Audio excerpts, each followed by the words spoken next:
Oke, halo semuanya. Kali ini kita tidak akan bahas mengenai teknis lagi. Kita tidak akan bahas Golang ataupun JavaScript pada video kali ini, melainkan kita akan bahas soft skill mengenai programming, yaitu cargo cult programming. Menurutku topik ini perlu kalian pahami, atau setidaknya kalian tahulah mengenai praktik cargo cult programming ini, karena apabila kalian sering melakukan hal seperti ini atau nggak aware terhadap hal ini, itu nantinya akan berdampak buruk karena menjadi kebiasaan yang buruk dan berdampak pada sekitar juga. Dan beberapa waktu lalu aku sempat buat artikelnya mengenai cargo card programming ini dengan judul ngoding like-nya cukup pedalaman. Dan aku tulis di Medium. Kalau kalian tertarik baca versi teksnya, silakan klik link di deskripsi. Untuk video kali ini aku nggak sempat buat PPT-nya, karena aku berencana buat PPT, aku rangkum artikelnya dalam bentuk PPT untuk video kali ini, tapi aku nggak ada waktu juga untuk buat PPT-nya, jadi kita akan bahas video kali ini dengan format teks yang sudah aku buat. Oke, kita mulai pembahasannya. Sebelum masuk ke pembahasan mengenai cargo cult programming ini, kita perlu tahu dulu sejarah mengenai metafora yang sudah beredar di internet ini. Jadi, cargo cult programming ini merupakan metafora yang populer di internet untuk menggambarkan dunia programming. Dan itu berawal dari yang namanya cargo cult. Jadi di Perang Dunia II dulu itu kan banyak tentara yang sering bermarkas di sebuah pulau terpencil gitu. Dan di pulau terpencil ini, pasti tentara-tentara tersebut perlu yang namanya pasokan makanan atau pasokan logistik gitu. Yang dimana biasanya diantar via pesawat, berupa kargo. Dan untuk menyiapkan pesawatnya turun ke pulau tersebut, pasti tentara-tentara tersebut menyiapkan beberapa hal. Kayak misal ada yang bagian koordinasi, ada yang bagian menyiapkan tendanya, ada yang bagian membangun lintasannya, dan macam-macam. Nah, saat para tentara ini menyiapkan hal-hal tersebut, para suku pendalaman di sana, itu mereka mengamati para tentara tersebut. Mereka mengamati tingkah laku atau hal-hal yang dilakukan sama tentara tersebut. Dan hasilnya, dari apa yang dilakukan oleh tentara tersebut, orang-orang dari suku pedalaman ini, mereka mendapati bahwa ada kargo yang turun dari pesawat. Para tentara tersebut mendapatkan pasokan makanan dari kargo-kargo tersebut, kargo yang diturunkan oleh pesawat. Dari kegiatan-kegiatan yang dilakukan oleh tentara-tentara ini, si suku pedalaman ini berkesimpulan bahwa apa yang dilakukan oleh tentara tersebut itu merupakan ritual untuk menurunkan pasokan makanan, untuk menurunkan kargo.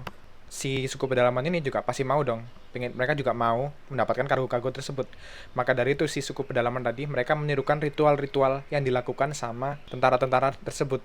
Seperti mereka menyiapkan landasan juga, mereka menyiapkan perkemahan-perkemahan, mereka menyiapkan koordinasinya juga, dan lain sebagainya untuk mempersiapkan pesawatnya itu turun. Tapi setelah dilakukan, mereka gagal. Tidak ada pesawat yang turun, tidak ada kargo yang datang kepada mereka. Padahal mereka sudah melakukan semuanya secara perfect.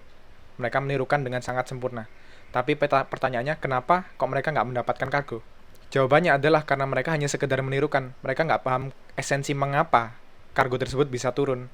Ya karena adanya pesawat, karena tentara-tentara tersebut sedang lagi perang, karena tentara-tentara tersebut punya armada di luar sana yang mungkin para suku pedalaman ini nggak mereka ketahui. Jadi si suku pedalaman ini hanya lihat bagian luarnya aja, tapi mereka nggak memahami esensi kenapa si kargo itu turun.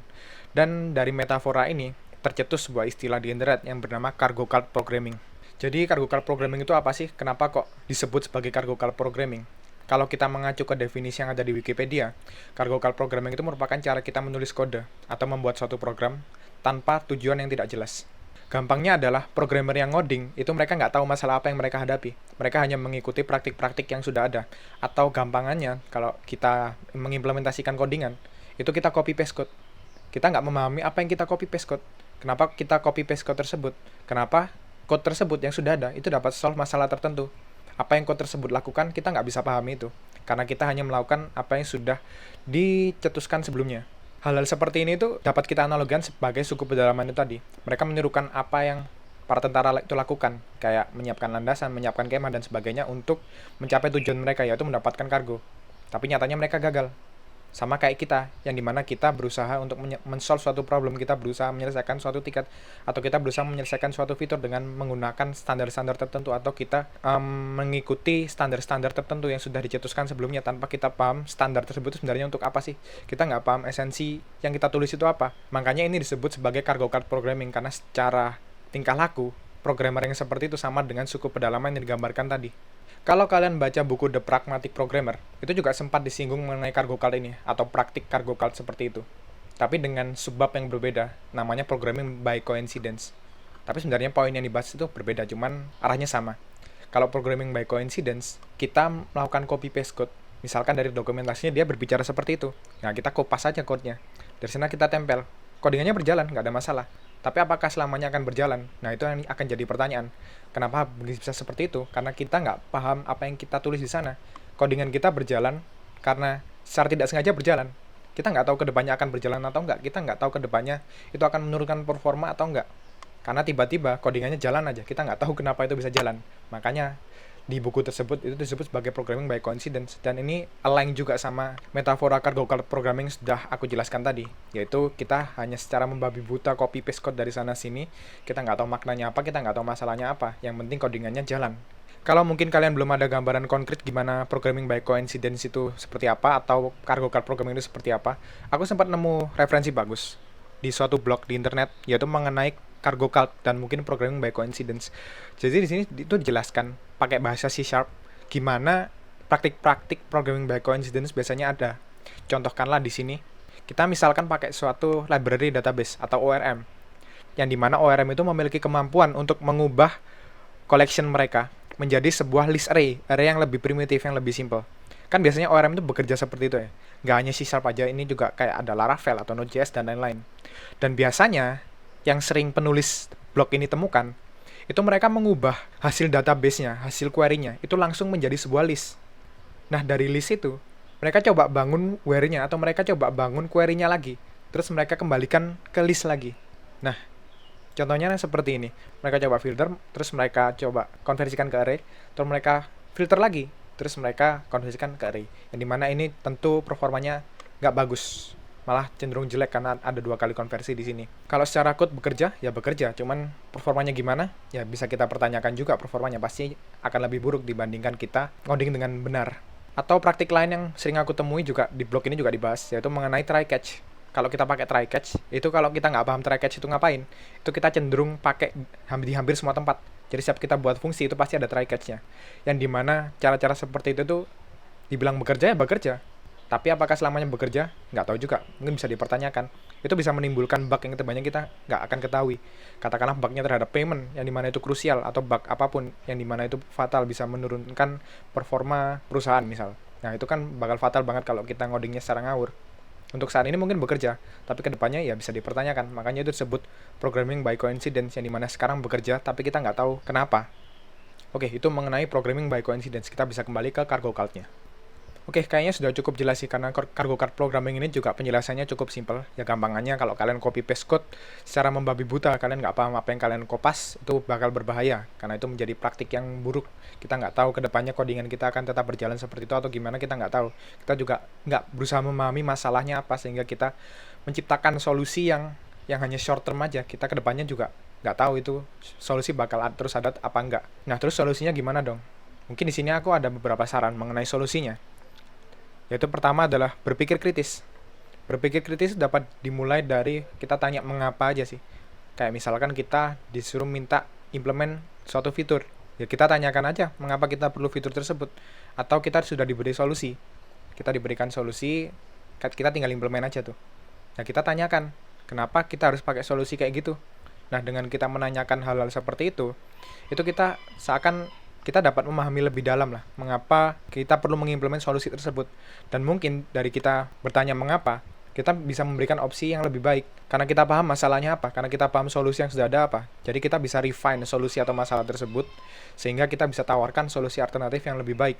Kalau dari sisi code-nya, berpikir kritis ini dapat dilatih dengan sering-sering baca, terutama baca-baca dokumentasi atau sering-sering latihan. Karena dengan kita baca dokumentasi dengan detail, atau setidaknya kita baca dulu deh, itu dapat mengasah kemampuan membaca kita, mengasah pemahaman kita, bahwa konsep-konsep kayak gini tuh, apabila diterapkan di solusi kita, itu dampaknya apa sih? Itu trade-off-nya apa sih? Yang dimana, balik lagi, itu kita bisa menciptakan alternatif solusi yang lebih baik, seperti itu. Lalu yang kedua, itu mengenai mentorship.